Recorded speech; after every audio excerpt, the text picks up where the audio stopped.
প্রায়শ্চিত্ত অন্তিম পর্ব। রাতের বেলা ফারহান নিলয়ের ব্যাপারে সবকিছু নীলকে বলল। সব শুনে নীল বলল, আচ্ছা, যাদের মা বাবার টাকা পয়সা বেশি থাকে এরা এমন চরিত্রহীন হয় কেন? আমার জানা নেই। আচ্ছা, বিয়ের আগে আপনার রিলেশন ছিল? হুম, কলেজ লাইফে তো ছিল। তো তাকে বিয়ে না করে আমার ভালোবাসার মানুষটির দিকে ছোবল মারলেন কেন? যার সাথে প্রেম করা যায় তাকে কখনো বিয়ে করা যায় না। বাহ, আপনিও তো আপনার ভাইয়ের মতোই। যুবক বয়সে এমন সবারই হয়। তোমারও তো হয়েছিল অবন্তীর সাথে। হুম, অবন্তী আর আমার সম্পর্ক ছিল অন্যরকম। দুজন ঘোরাফেরা, গল্প, দুষ্টুমি এসব নিয়ে থাকতাম। কখনো শরীর ছোঁয়ার কথা ভাবিনি বিয়ের আগ পর্যন্ত। এজন্য বিয়ের এত বছর পরও তোমার প্রতি ওর ভালোবাসা আগের মতোই রয়ে গেছে। তবে যাই বলেন, আপনার ভাই তার কৃতকর্মের শাস্তি পেয়ে গেছে। কিন্তু আপনাকে মারল কে? এটা না আপনি বুঝতে পারছেন, আর না আমি। এটা তো এক রহস্য হয়ে আছে আমার কাছে। আজ যখন পুলিশ নিলয়কে গ্রেফতার করেছিল তখন ম্যানেজার আসিফকে মুচকি মুচকি হাসতে দেখেছিলাম। তারপর আমি ওকে ফলো করি, কিন্তু ও যে আমায় খুন করেছে এরকম কোনো কিছু বুঝতে পারিনি। খুন যেই করুক না, সে যে খুব প্ল্যান করে খুন করেছে সেটা খুব ভালোভাবে বুঝতে পারছি। কিন্তু আপনার মুক্তি হবে কি করে যদি খুনিকে কখনো ধরা না যায়? তাহলে সত্যি বলতে, আমার মুক্তি হবে তখনই যখন আমার ইচ্ছা পূরণ হবে। আপনার ইচ্ছা তো খুনি পর্যন্ত পৌঁছানো, তারপর ওর শাস্তি, তাই তো? না, আমার পাপের প্রায়শ্চিত্ত করা বাকি, তাই আমার মুক্তি হয়নি। কি করেছেন আপনি? আমি কিছু বলতে পারবো না। তোমায় একটা ঠিকানা দিচ্ছি, তুমি সেখানে অবন্তীকে নিয়ে যাবে। নয়তো সে তোমার সাথে দেখা নাও করতে পারে। সেখানে কে আছে? সেখানে গেলেই বুঝতে পারবে। শুধু ওনাকে বলবে ফারহান ওর সাথে যে অন্যায় করেছে তার জন্য তোমার কাছে মন থেকে ক্ষমা চেয়েছে। সত্যিই আমি ওর অনেক বড় ক্ষতি করেছি। শুধু এই উপকার করে আমায় মুক্তি দাও। কথা দিচ্ছি কখনো তোমার আর অবন্তীর মাঝখানে আসবো না। ফারহানের চোখে মুখে কেমন যেন অপরাধ বোধ ফুটে উঠেছে। তাই নীল বলল, ঠিক আছে, আমি সেখানে যাব। আর আপনার বলা কথা তাকে বলবো। ধন্যবাদ। নীল ভাবতে লাগলো এই লোকটির সাথে ওর সম্পর্ক কি থাকতে পারে। পরের দিন সকালবেলা নীল অবন্তীর রুমে গিয়ে দেখল সে ঘুমিয়ে আছে। নীল অবন্তীর কপালে চুমু দিতেই সে চোখ খুলল। নীলকে চুমু দিতে দেখে অবন্তী মুচকি হেসে বলল, এসব কি হচ্ছে? হুম, আচ্ছা, সরি। নীল সরে এলো। অবন্তী উঠে নীলের গলা জড়িয়ে ধরে গালে চুমু দিয়ে দিল। সরি বলছো কেন? তুমি আমায় আদর করবে না তো কে করবে? তোমার বর। প্লিজ, আমি ওনার ব্যাপারে কিছু শুনতে চাই না। উনি আমার নামমাত্র বর ছিল। যে স্ত্রী ফিলিংস বুঝতে পারে না সে বর হওয়ার যোগ্যতা রাখে না। এখন তুমি আমার বর। আচ্ছা, তোমার শরীর এখন কেমন? অনেক ভালো। আচ্ছা, আমি একটা ঠিকানা বলছি, তুমি চেনো কি? কোন ঠিকানা? নীল ফারহানের দেওয়া সে ঠিকানার কথা অবন্তীকে বলল। অবন্তী শুনে বলল, এটা তো আজই প্রথম শুনলাম। কিন্তু কেন? ওখানে তোমায় নিয়ে যেতে হবে আমার। কিন্তু কেন? ওখানে কেউ একজন থাকে যার সাথে তোমার হাসব্যান্ডের কোনো না কোনো সম্পর্ক ছিল। সেটা ওখানে গেলে জানা যাবে। কে হতে পারে উনি? তা তো আমি জানি না। ঠিক আছে, আমি যাব। বিকেলবেলা নীল অবন্তীকে নিয়ে ফারহানের দেওয়া ঠিকানায় পৌঁছে ওদের কাঙ্ক্ষিত বাড়ির দরজায় গিয়ে নক করল। একটু বাদে দরজা খুলে 35 থেকে 36 বছর বয়সী এক মহিলা বের হলো। সে নীলকে কিছু না বলে সোজাসুজি অবন্তীকে বলল, কি ব্যাপার, তুমি এখানে? কি জন্য এসেছো? আপনি কি আমায় চেনেন? মহিলাটি মাথা নাড়িয়ে হ্যাঁ জবাব দিল। নীল বলল, আপনার সাথে আমার জরুরি কথা ছিল। মহিলা, আচ্ছা, তোমরা ভেতরে এসো। নীল অবন্তীকে নিয়ে ভিতরে গেল। মহিলাটি দুজনকে সোফায় বসতে বলল।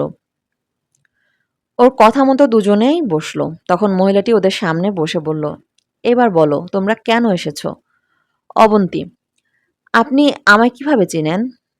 মহিলাটি বলল, সেটা পরে বলবো, আগে তোমরা বলো কি কারণে আমার কাছে এসেছো।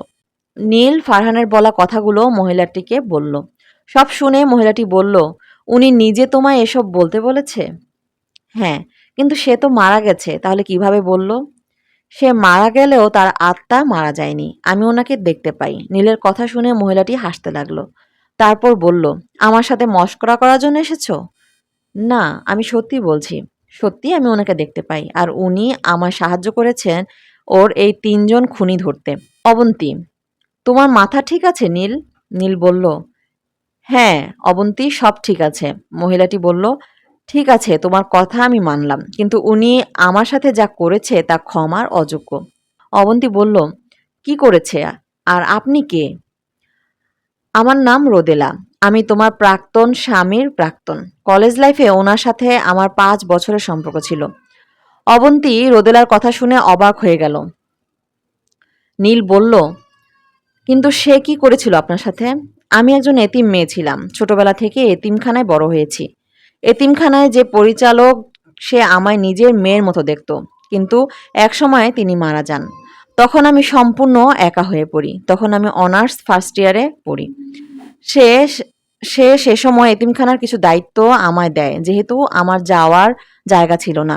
তো কলেজে পড়াকালীন ফারহানের সাথে আমার পরিচয় হয়। প্রথমে বন্ধুত্ব, তারপরে ভালোবাসা। ফারহানকে পেয়ে আমি ভুল ফারহানকে পেয়ে আমি ভুলে গিয়েছিলাম যে জীবনে আমি একা। তাকে আমি আমার জীবনের সবকিছু ভাবতে শুরু করেছিলাম। তাই তো আমি আমার শরীর বিলিয়ে দিতে দ্বিধা করিনি। কিন্তু কে জানতো সে শুধু আমার শরীর ভোগ করার জন্য ভালোবাসার অভিনয় করেছে? যখন আমি বুঝতে পারলাম মা হতে চলেছি, তখন বিষয়টা জানাতেই সে অস্বীকার করে। আমার চরিত্র নিয়ে কথা বলে। ভাবলাম ওর পরিবার হয়তো সব শুনে মানবে। কিন্তু ওরা ছেলের কথায় সায় দিল। তাই আমি বাচ্চা হওয়ার অপেক্ষা করতে লাগলাম। কিন্তু আমার ফারহান আবার আমার কাছে ফিরে আসে আর এক প্রকার জোর করে আমার অ্যাবর্শন করায়, যা করতে গিয়ে আমি চিরতরে মা হওয়ার ক্ষমতা হারিয়ে ফেলি। তারপর সে আমায় একা ফেলে চলে গেল। ব্যাস, এরপর থেকে আমি একা জীবন পার করছি। অবন্তী বলছে, ছি, একটা মানুষ এতটা জঘন্য কি করে হতে পারে? রোদেলা বলল, বড়লোকদের কাছে এসব হলো ডাল ভাত। নীল বলছে, আপনার উচিত হয়নি নিজেকে ওর কাছে সঁপে দেওয়া। রোদেলা বলল, কি করব বলো, ভালো তো বাসতাম খুব, ফেলতে পারিনি। অবন্তী বলল, আপনি আমায় চিনলেন কি করে? রোদেলা বলল, বিয়েতে তোমায় দেখেছিলাম। অবন্তী বলল, বুঝলাম, কিন্তু ওকে মারল কে? রোদেলা বলল, জানি না। নীল আর অবন্তী চলে এলো। অবন্তীর এক প্রকার ঘৃণা জন্ম নিয়েছে ফারহানের ওপর। বারবার মনে পড়ছে সে এতদিন কি করে এমন একজন মানুষের সাথে সংসার করেছে। সবকিছু ওর মা বাবার জন্য। মা বাবার কারণে এমন চরিত্রহীন মানুষের সাথে সংসার করতে হয়েছে। দূরে থাকতে হয়েছে ভালোবাসার মানুষটির থেকে। রেদোয়ান বসে আছে। এমন সময় ওর ফোনে একটা কল আসে। কল রিসিভ করার একটু পরই রেদোয়ান ফোন কেটে দিয়ে নাদিমকে নিয়ে বেরিয়ে পড়ে। কিছুক্ষণের মধ্যে সে রোদেলার বাড়ি পৌঁছে যায়। এসে দেখে রোদেলার নিথর দেহ মাটিতে পড়ে আছে। বিষ খেয়ে আত্মহত্যা করেছে সে। মারা যাবার আগে সে নিজেই ফোন করে রেদোয়ানকে সব জানিয়ে গেছে। রেদোয়ান দেখলো টেবিলের উপর একটা চিঠি পড়ে আছে। রেদোয়ান পড়তে শুরু করলো। তাতে লেখা আছে, ফারহান সহ ওর পুরো পরিবারকে 3 জন খুনির দ্বারা সে হত্যা করেছে। ফারহান ওর সাথে যা করেছে তার প্রতিশোধ স্বরূপ সে কাউকে ছাড় দেয়নি। যখন সে জানতে পারে অবন্তী ফারহানের সন্তানের মা হতে চলেছে, তখন রোদেলার মধ্যে জেদ জমে যে সে যখন ওর সন্তানের মা হতে পারেনি, তাই সেও পারবে না। আর এই রাগের কারণে সে পুরো পরিবারকে হত্যা করেছে। কিন্তু ভাগ্যক্রমে অবন্তী বেঁচে যায়। এই চিঠি পড়ার পর নাদিম বলল, এই মহিলা কতটা বোকা দেখলেন স্যার।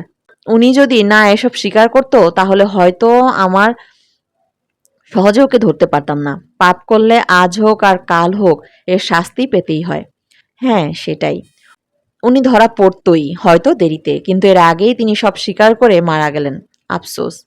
রেদওয়ান নীলকে কল দিয়ে সবটা জানালো। সব শুনে নীল আর অবন্তী অবাক, কিন্তু রোদেলার উপর অবন্তীর রাগ হচ্ছে।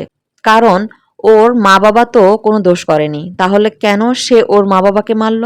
কিছুদিনের মধ্যে অবন্তীর সাথে নীলের বিয়ে হলো।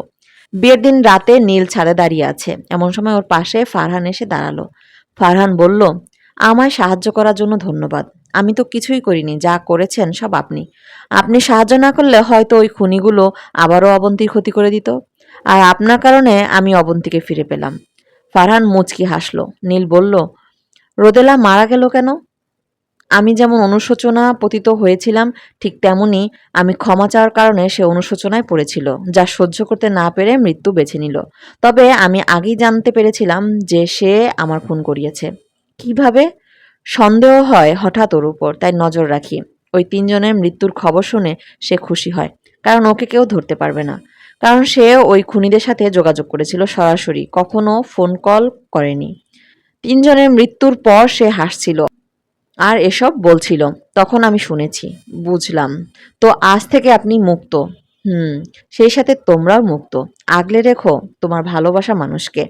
এই বলে ফারহান অদৃশ্য হয়ে গেল। নীল ও রুমে এসে দেখলো অবন্তী বউ সাজে বিছানার উপর বসে আছে। নীল এসে অবন্তীর সামনে বসলো। তারপর বলল, আমার কিউট পরীটাকে দেখি আজ অনেক সুন্দর লাগছে। তাই? হুম, আজকের এই দিনটা যদি আজ থেকে ৩ বছর আগে আসতো তাহলে কি হতো? এই ৩ বছরে অনেক আদর ভালোবাসা পেতাম। সমস্যা নেই, এই ৩ বছর যা দিতাম তার সবটাই আজকে পুষিয়ে দিব। এই বলে নীল ধপাস করে বিছানার উপর পড়ে গেল। আর অবন্তীও হেসে কুটি কুটি হলো।